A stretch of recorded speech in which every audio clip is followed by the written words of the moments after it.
Hello students, welcome to my channel chemistry learning. आज हम पढ़ने जा रहे हैं ozonolysis of alkenes. Ozonolysis of alkene जो है it is a type of oxidation of alkenes. तो इसमें हम एल्कीन का ऑक्सीडेशन करेंगे with the help of ozone, that's why it is called ozonolysis. ठीक है, और इसमें जो प्रोडक्ट हमको मिलेगा वो क्या होगा, एल्डिहाइड होगा या फिर कीटोन होगा, या दोनों होंगे, एल्डिहाइड और कीटोन दोनों भी हो सकते हैं। तो ये जो मेथड है it can also be used for the preparation of aldehydes and ketones. एक बात होगी कि इसमें हम ऑक्सीडेशन करने जा रहे हैं। दूसरी बात, it is a kind of degradation reaction. Degradation reaction कौन सी होती है, जिसमें कि नंबर ऑफ कार्बन्स जो होते हैं वो प्रोडक्ट में कम होते हैं as compare to number of carbons present in the reactant. तो इसमें जो प्रोडक्ट बनेगा उसमें नंबर ऑफ कार्बन कम होंगे और जो हम रिएक्टेंट लेंगे उसमें नंबर ऑफ कार्बन ज़्यादा होंगे। तो ये होता है ओजोनोलाइसिस। ठीक है, तो ये ऑक्सीडेशन रिएक्शन है। अब इसका रिएक्शन लिखने से पहले मैं आपको बता दूं कि ये दो तरह का होता है, reductive ozonolysis and oxidative ozonolysis. ठीक है, इन दोनों टाइप की जो ओजोनोलाइसिस होंगी इसमें प्रोडक्ट दोनों हमें अलग अलग तरह के मिलेंगे और इसमें जो हम रिड्यूसिंग या ऑक्सीडाइजिंग एजेंट यूज़ करेंगे वो भी अलग अलग होंगे। तो रिडक्टिव ओजोनोलाइसिस में सेकेंड स्टेप में हम जो यूज़ करेंगे, जो रिएजेंट यूज़ करेंगे वो या तो जिंक डस्ट होगा या फिर होगा डाईमिथाइल सल्फाइड, या फिर हम थायोयूरिया भी यूज़ कर सकते हैं जो कि रिड्यूसिंग एजेंट की तरह काम करता है। और दूसरा जो टाइप का ओजोनोलाइसिस है वो कौन सा है, ऑक्सीडेटिव ओजोनोलाइसिस। उसमें hydrogen peroxide is used as reagent. Oxidising हमें पता है ये माइल्ड ऑक्सीडाइजिंग रिएजेंट होता है, तो ये रिएक्शन के अंदर ही बनेगा H2O2 और ये यूटिलाइज होगा। तो पहले मैं आपको रिएक्शन लिख के दिखा देता हूँ, फिर आपको सारा इसका ओवरव्यू समझ आ जाएगा क्या होता है। तो हम क्या लेने जा रहे हैं, एल्कीन। This is alkene. तो एल्कीन का अगर हम फर्स्ट स्टेप में हम रिएक्शन करते हैं इसका O3 के साथ। ठीक है, O3 क्या होता है, दिस इज ओजोन। ठीक है, और सेकंड स्टेप में हम क्या करते हैं, सेकंड स्टेप में हम इसका वाटर के साथ रिएक्शन करते हैं in the presence of zinc. तो ये जो मैं आपको एग्जांपल लिख रहा हूँ this is the example of reductive ozonolysis. ठीक है, क्योंकि हम इसमें जिंक यूज़ कर रहे हैं जैसे कि मैंने यहाँ बताया। तो एल्कीन का रिएक्शन दो स्टेप में होगा, पहले ओजोन के साथ रिएक्ट करेंगे, सेकंड स्टेप में वाटर के साथ in the presence of zinc. तो प्रोडक्ट क्या मिलेगा हमको मिलेंगे एल्डिहाइड, एक हायर एल्डिहाइड मिलेगा और दूसरा लोअर एल्डिहाइड मिलेगा। ये क्या है, दिस इज फॉर्मेल्डिहाइड।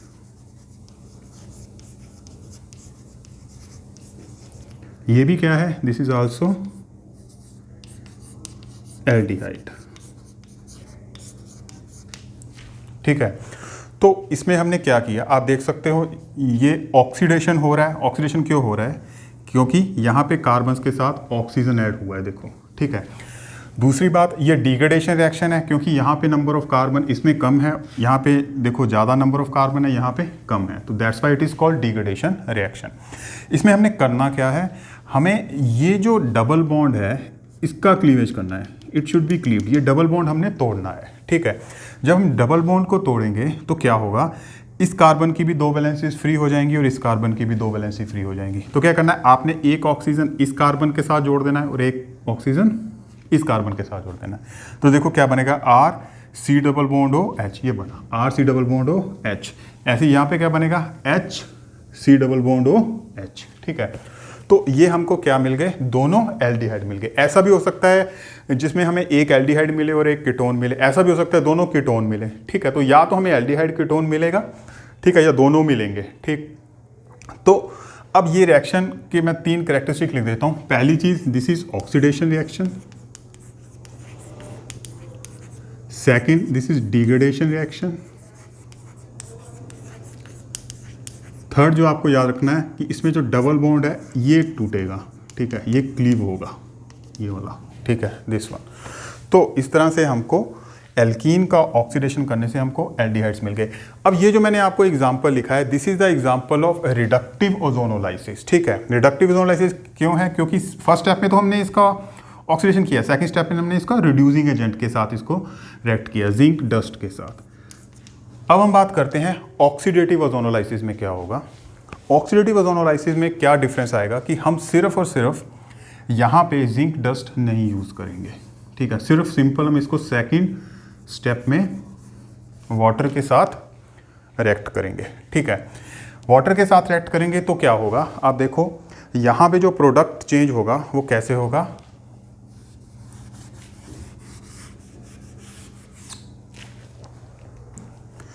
तो यहाँ पे जब हम इसका वाटर के साथ रिएक्ट करेंगे सेकंड स्टेप में, तो यहाँ पे हमको मिलेगा carboxylic acid, this is formic acid, और ये भी कोई और हायर कार्बोक्सिलिक एसिड है। ये एस्टिक एसिड होगा या बड़ा कोई और एसिड होगा, वो डिपेंड करेगा कि ये आर कितनी लंबी चेन है, ठीक है। तो हमने क्या देखा कि जब हम रिडक्टिव ओजोनोलाइसिस करते हैं तो हमको एल्डिहाइड्स या कीटोन्स मिलते हैं, और जब हम ऑक्सीडेटिव ओजोनोलाइसिस करते हैं तो हमको क्या मिलता है, कार्बोक्सिलिक एसिड्स मिलते हैं। This is the difference between reductive and oxidative ozonolysis. मैं आपको इसका मैकेनिज्म लास्ट में कराऊंगा, लेकिन मैं आपको इसका रीज़न बता देता हूँ कि ऐसा क्यों होता है। देखो कि इसमें जो आपको पता होगा हाइड्रोजन परऑक्साइड के बारे में, ठीक है। हाइड्रोजन परऑक्साइड क्या होता है, देखो यहाँ पे मैंने लिखा है ऑक्सीडेटिव ओजोनोलाइसिस में हम हाइड्रोजन परऑक्साइड यूज़ करते हैं, लेकिन यहाँ पे मैंने कहीं नहीं लिखा कि हाइड्रोजन परऑक्साइड यूज़ करते हैं। होता क्या है कि ये जो वाटर है ये ही कन्वर्ट होता है किसमें, H2O2 में, ठीक है। तो जब मैकेनिज्म पढ़ेंगे तो आपको पता लगेगा, ये वाटर ही कन्वर्ट होता है H2O2 में, और जब ये H2O2 बनता है सोल्यूशन में तो ये क्या करता है, जो पहले ये जो एल्कीन है ये पहले एल्डिहाइड्स और कीटोन्स में ही कन्वर्ट होता है, लेकिन जो उसमें एल्डिहाइड्स होते हैं they are further oxidised by H2O2। तो अगर आप ये जिंक और डाइमिथाइल सल्फाइड यूज़ नहीं कर रहे तो इसका मतलब सोल्यूशन के अंदर H2O2 बन रहा है, ठीक है। क्योंकि ये जो जिंक होता है ये H2O2 बनने नहीं देता, अगर आप इसको यूज़ करोगे तो H2O2 नहीं बनता, तो वो एल्डिहाइड तक ही रिएक्शन रुक जाती है। लेकिन अगर आप जिंक नहीं यूज़ करते हो तो ये वाटर किस में कन्वर्ट हो जाता है, हाइड्रोजन परऑक्साइड में, और जो हमें एल्डिहाइड्स मिलते हैं वो फर्दर ऑक्सीडाइज होकर किस में कन्वर्ट हो जाते हैं, carboxylic acid and formic acid में। आपको एक बेसिक ऑर्गेनिक केमिस्ट्री का रूल पता होगा कि अगर हम एल्कोहल का ऑक्सीडेशन करते हैं तो हमको क्या मिलता है, एल्डिहाइड या कीटोन, ठीक है। और अगर हम इसका फर्दर ऑक्सीडेशन करते हैं तो हमको क्या मिलता है, कार्बोक्सिलिक एसिड, ओके। अब देखो एल्डिहाइड कीटोन बनते ही हैं, जब हम रिडक्टिव ओजोनोलाइसिस करते हैं तो क्या बनता है, एल्डिहाइड या कीटोन बनते हैं। लेकिन अगर हम जिंक यूज़ नहीं करेंगे तो H2O2 भी बनेगा साथ में, और ये जो हाइड्रोजन परऑक्साइड होगा वो एल्डिहाइड कीटोन को फर्दर किस में कन्वर्ट कर देगा, कार्बोक्सिलिक एसिड्स में। ये देखो, so this is the only difference between reductive ozonolysis and oxidative ozonolysis, ठीक है। तो आपने ये याद रखना है, मैं ये लिख के दिखा रहा हूँ आपको एक बार ओवरव्यू, फिर हम और एग्जाम्पल्स करते हैं इसकी। चलो पहले हम एग्जाम्पल्स ही करते हैं, ठीक है।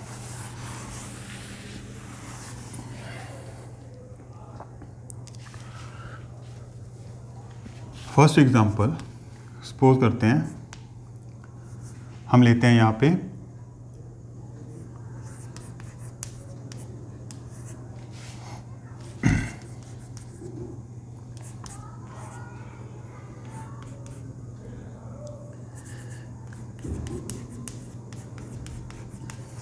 ठीक है, ये क्या है, 2,3 डाई मिथाइल ब्यूट 2-ईन, ठीक है, 2,3 डाई मिथाइल ब्यूट 2-ईन, ठीक है। अगर हम इसका ऑक्सीडेशन करते हैं, आप खुद सॉल्व करना इसको रोक के वीडियो को। फर्स्ट स्टेप में हमने ओजोनोलाइसिस किया, सेकंड स्टेप में हम वाटर और जिंक डस्ट लेते हैं, तो सोचो क्या बनेगा, ठीक है। क्या करना है, हमने यहाँ पे इस डबल बॉन्ड का क्लीवेज करना है। अब क्या होगा, इस कार्बन की भी 2 वैलेंसी फ्री होगी, इस कार्बन की भी 2 वैलेंसी फ्री होगी, दोनों के साथ क्या जोड़ देना है हमने, ऑक्सीजन। देखो यहाँ पे जिंक यूज कर रहे हैं तो ये क्या हो रहा है, this is the example of reductive oxidation, ठीक है। तो इसमें एल्डिहाइड या कीटोन ही बनेगा, CH3 C, इसके साथ लगा दिए डबल बॉन्ड O, CH3, ये क्या बना, acetone which is a ketone. ठीक है, अब ये क्या बनेगा, दिस इज आल्सो एसीटोन। ठीक है, ये दोनों एसीटोन बने। ठीक है, अब हमें पता है कि एसिड जो ये रिडक्टिव ऑक्सीडेशन है इसमें फर्दर ऑक्सीडेशन पॉसिबल नहीं होता। वैसे भी जो कीटोन्स होते हैं उनका फर्दर ऑक्सीडेशन होता ही नहीं है। ठीक है, under normal conditions. Second example करते हैं।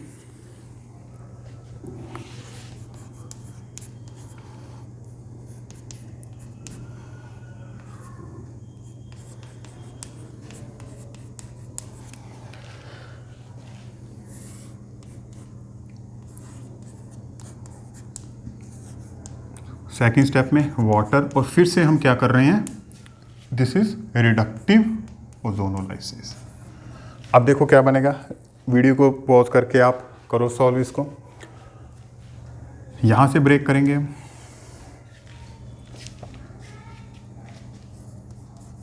ठीक है, ये किस में कन्वर्ट होगा, ये पाई बॉन्ड टूटेगा तो यहाँ पे डबल बॉन्ड ओ लगेगा।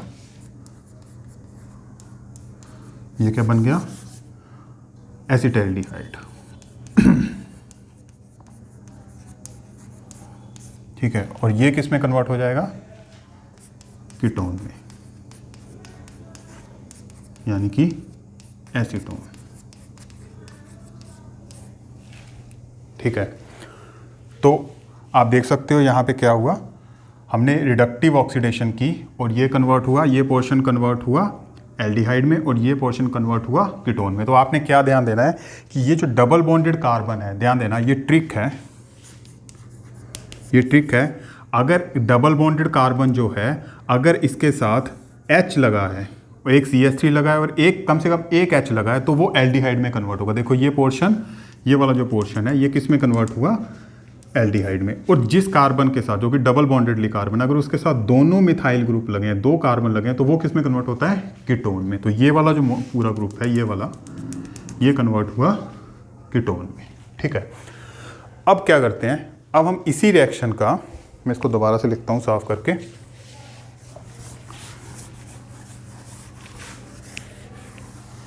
इसी का अब हम ऑक्सीडेटिव ओजोनोलाइसिस करते हैं।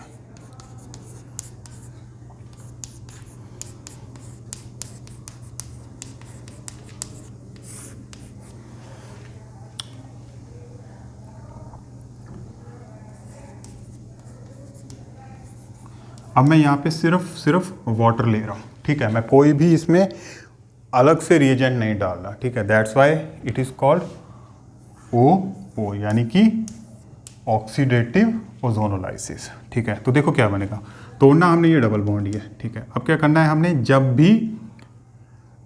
भी ऑक्सीडेटिव ओजोनोलाइसिस करते हैं तो एल्डिहाइड जो होता है वो किस में कन्वर्ट हो जाता है, कार्बोक्सिलिक एसिड में। तो इसमें एल्डिहाइड पोर्शन कौन सा है, जहाँ पे कार्बन के साथ H लगा, ये वाला पोर्शन। तो ये हम पहले एल्डिहाइड में कन्वर्ट होगा और फिर ये किस में कन्वर्ट हो जाएगा, कार्बोक्सिलिक एसिड में। तो मैं सीधा कार्बोक्सिलिक एसिड बना रहा हूँ इसका। तो ये क्या बन गया, ये पोर्शन किस में कन्वर्ट हो जाएगा, एसिटिक एसिड में। ठीक है, और जो कीटोन होते हैं they are very stable carbonyl compounds, तो उनका फर्दर ऑक्सीडेशन पॉसिबल नहीं होता अंडर नॉर्मल कंडीशन। तो ये किस में कन्वर्ट हो जाएगा, ये कीटोन में, ये कीटोन ही रहेगा, ये आगे फर्दर ऑक्सीडेशन इसका नहीं होगा।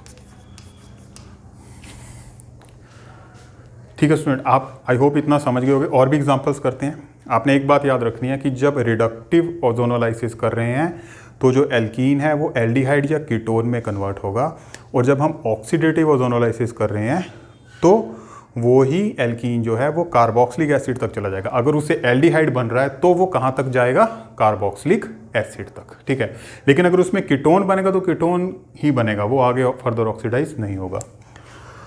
अब एक और एग्जांपल करते हैं।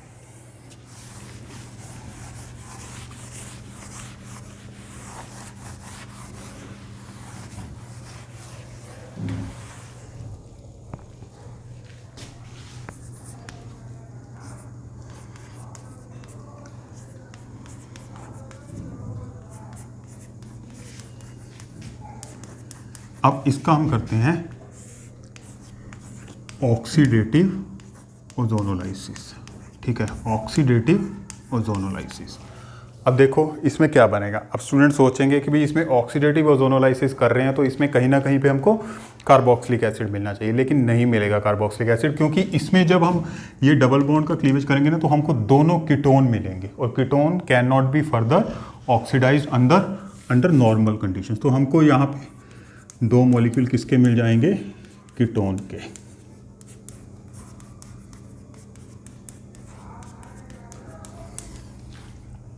ठीक है, एक और करते हैं एग्जांपल।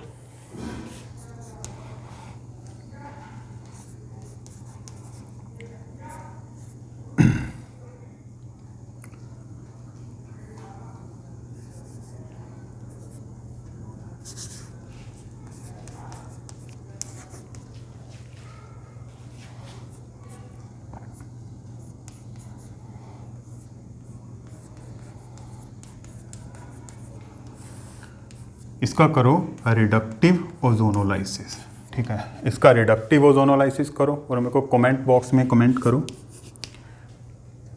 उसके बाद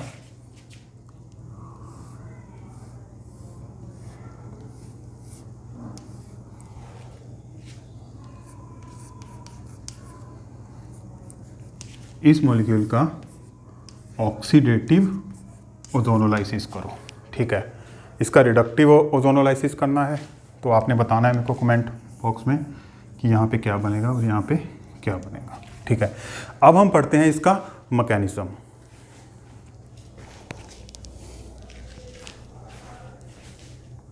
अब मैकेनिज्म इसका इतना इम्पॉर्टेंट नहीं है, लेकिन फिर भी हम पढ़ेंगे क्योंकि हमको ये समझना है कि इसमें H2O2 कैसे बनता है ऑक्सीडेटिव ओजोनोलाइसिस के अंदर, ठीक है। तो आपको ये मैकेनिज्म जो है ये ऑक्सीडेटिव और रिडक्टिव का दोनों का इकट्ठा ही होगा और आपको दोनों का समझ आ जाएगा, ठीक है। सबसे पहले हम लेते हैं एल्कीन,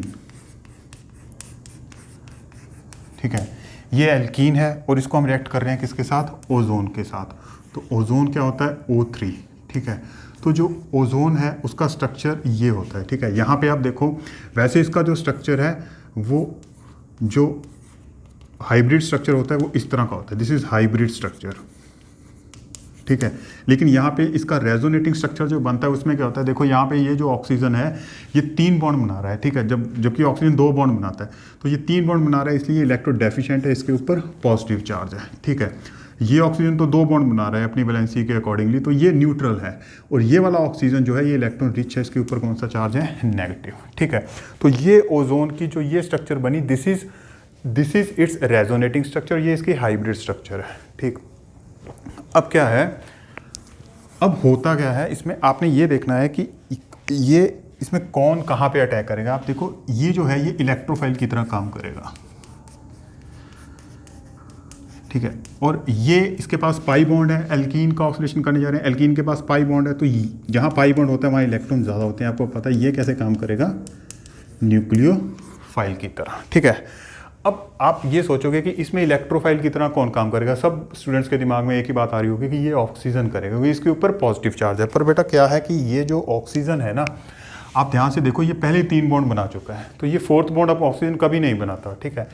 ये ऑक्सीजन के ऊपर पहले नेगेटिव चार्ज है, तो ये तो इलेक्ट्रोफाइल हो ही नहीं सकता, ना ये इलेक्ट्रोफाइल हो सकता है तो ना ये हो सकता है। तो कौन इलेक्ट्रोफाइल की तरह काम करेगा, दिस वन, ठीक है। तो आपने क्या करना है, अब इस ऑक्सीजन को इस डबल बॉन्ड के 2 कार्बन पे ऊपर किसी के ऊपर अटैक करवाना है, लेकिन आप खुद सोचो कि कौन सा ज़्यादा इलेक्ट्रॉन रिच होगा, ठीक है।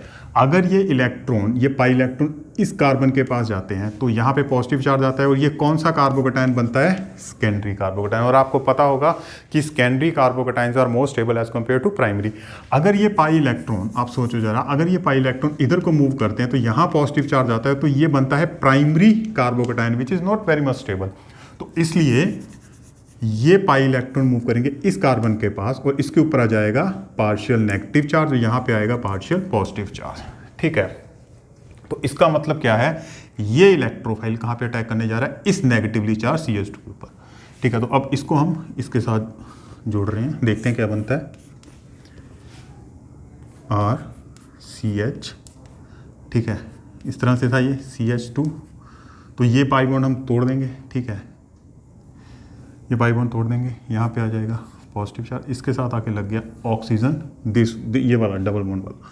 अब जैसे ये वाला ऑक्सीजन इस कार्बन के साथ जुड़ेगा, इसका ये पाई बॉन्ड टूटेगा, ये पाई इलेक्ट्रॉन चले जाएंगे इस ऑक्सीजन के पास, तो ये बना ऑक्सीजन, ये वाला। उससे आगे वाला ऑक्सीजन ये है, ये क्या है, नेगेटिवली चार्ज। ठीक है, अब देखो अब क्या होगा। अब ऑब्वियसली ये तो सभी का वैलेंसी पूरा है, लेकिन यहाँ पे इसकी वैलेंसी पूरी नहीं है और यहाँ पे इस ऑक्सीजन की वैलेंसी पूरी नहीं है। तो देखो क्या होगा, ये अटैक करेगा इसके ऊपर। अटैक मतलब कि ये न्यूक्लियोफाई, ये इस नेगेटिव पॉजिटिव में बॉन्ड बनेगा। तो देखो क्या होगा, CH2 ऑक्सीजन ऑक्सीजन ऑक्सीजन और इनके बीच में बना ये बॉन्ड। ठीक है, इस स्ट्रक्चर का नाम क्या है, इसको बोलते हैं मोलोजोनाइट। ठीक है, it is highly unstable, it is highly unstable. कारण क्या है इसके अनस्टेबल होने का, आप देखो ना यहाँ पे जो ऑक्सीजन है ना, ये सारी की सारी एक ही रिंग में प्रेजेंट है and they are adjacent to each other. ये तीनों oxygen are neighbouring to each other. So और हमें पता है ऑक्सीजन के पास 2 लोन पेयर ऑफ इलेक्ट्रॉन होते हैं, तो इसका मतलब लोन पेयर यहाँ पे भरे पड़े हैं। ठीक है, और हमें पता है, हमने पढ़ा हुआ है कि लोन पेयर में रिपल्शन बड़ी घातक होती है। ठीक है, तो इन दोनों में जो रिपल्शन है, इन तीनों में जो रिपल्शन है वो बहुत ज़्यादा है। तो ये बहुत हाईली अनस्टेबल है, ये सिर्फ हम अनस्टेबल नहीं बोल सकते, इट इज़ हाईली अनस्टेबल। तो ये इसको मतलब कि जब ये बनता है तो इसको -74 डिग्री तक हमको, अगर इसको स्टेबल रखना है तो हमें टेम्परेचर कितना देना पड़ेगा, -74, तभी ये स्टेबल रह पाएगा, नहीं अदरवाइज ये रिंग टूटता है। ठीक है, अब ये रिंग टूटेगा कैसे, आप खुद सोचो। ये जो रिंग है, ये अब इसमें एक रीअरेंजमेंट होगा, इसमें ये बॉन्ड टूटते हैं ये वाले। ठीक है, क्योंकि ये ऑक्सीजन जो है, ये जो कार्बन है ये इलेक्ट्रॉन रिच है, तो ये ऑक्सीजन इसके साथ जाता है। ठीक है, तो ये वाला बॉन्ड टूटता है। अब ये टूटता है तो देखो क्या बॉन्ड टूट रहा है। अब क्या होगा, जैसे ये बॉन्ड टूटेगा, ठीक है, ये इलेक्ट्रॉन चले जाएंगे इसके पास। ठीक है, तो ये क्या बनेगा, देखो RCH positive, O negative plus HC double bond O। Check करो इसको, मैंने ठीक बनाया। ये जो है ये बन जाएगा पूरा का पूरा फॉर्मेल्डिहाइड। ठीक है, ये जैसे ही ये ऑक्सीजन यहाँ से बॉन्ड तोड़ेगा, ये इसके साथ कार्बन के साथ पाई बॉन्ड बनाएगा। ठीक है, तो ये बन जाएगा फॉर्मेल्डिहाइड और ये इस तरह से बन जाएगा। अब देखो ये जो फॉर्मेल्डिहाइड का जो कार्बोनाइल कार्बन होता है, इसके ऊपर हमेशा कौन सा चार्ज रहता है, पॉजिटिव। ठीक है, इस पॉजिटिव के साथ कौन जाएगा, ये जो बना है ये नेगेटिव इसके ऊपर अटैक करेगा। ठीक है, तो ये एक तरह का इंटरनल अरेंजमेंट हो रहा है। तो ये ऑक्सीजन इस कार्बोनाइल के कार्बन के साथ जाएगा और ये जो कार्बन है ये इसके साथ जाएगा इस ऑक्सीजन के साथ। ठीक है, तो देखते हैं कैसे बनता है स्ट्रक्चर।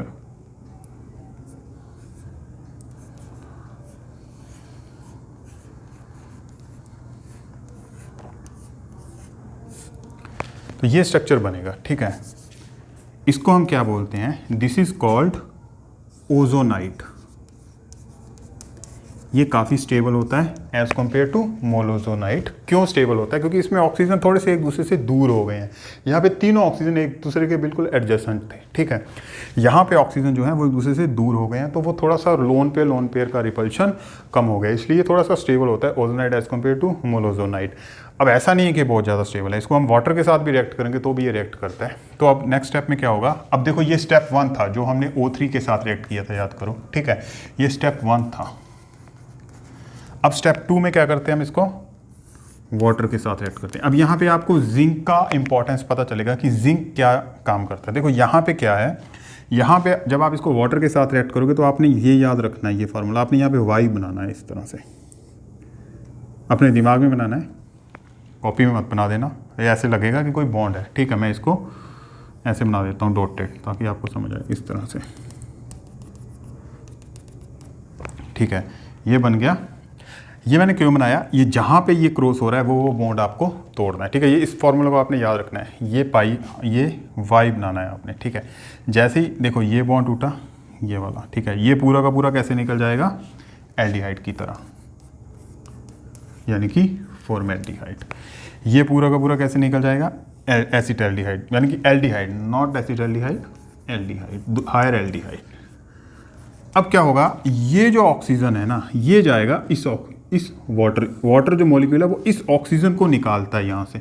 जैसे ही वो इस ऑक्सीजन के ऊपर अटैक करता है, देखो इनके ऊपर वो अटैक नहीं कर पाता स्टेरिक हिंड्रेंस की वजह से, इस ऑक्सीजन के ऊपर जब ये वाटर अटैक करता है तो ये ऑक्सीजन को एक्सट्रैक्ट करके ले जाता है, तो ये किस में कन्वर्ट हो जाता है, H2O2 में। उसके बाद ये सारे बॉन्ड टूटने शुरू हो जाते हैं, ठीक है। और देखो क्या बना, फॉर्मेल्डिहाइड बना और ये वाला हायर एल्डिहाइड बना, और साथ में क्या बना, वो H2O2। मैं यहाँ पे लिख देता हूँ, यहाँ पे साथ में क्या बना, H2O2। अब आप ये सोचो कि अगर हम ऑक्सीडेटिव ओजोनोलाइसिस कर रहे हैं, हम कोई जिंक नहीं यूज़ कर रहे, इसमें कोई रिड्यूसिंग एजेंट नहीं यूज़ कर रहे, तो ये जो H2O2 बना है, it is a mild oxidising agent. Mild oxidising agent, इसका मतलब ये इन दोनों का ऑक्सीडेशन कर सकता है, इन दोनों का ऑक्सीडेशन कर सकता है। इसका ऑक्सीडेशन फर्दर करके ये क्या बना देगा, कार्बोक्सिलिक एसिड, यानी कि ऑक्सीडेटिव ओजोनोलाइसिस, ठीक है। इसलिए हम यहाँ पे क्या यूज़ करते हैं, जिंक। तो जिंक क्या करता है, जिंक बहुत बड़ा काम करता है। क्या करता है जिंक, अगर हम रिडक्टिव ओजोनोलाइसिस यूज़ कर रहे हैं और यहाँ पे जिंक यूज़ कर रहे हैं, तो ये जिंक जो होता है ये इस H2O2 के साथ मिलके क्या बना देता है, जिंक ऑक्साइड प्लस वाटर। तो ये H2O2 को न्यूट्रलाइज कर देता है,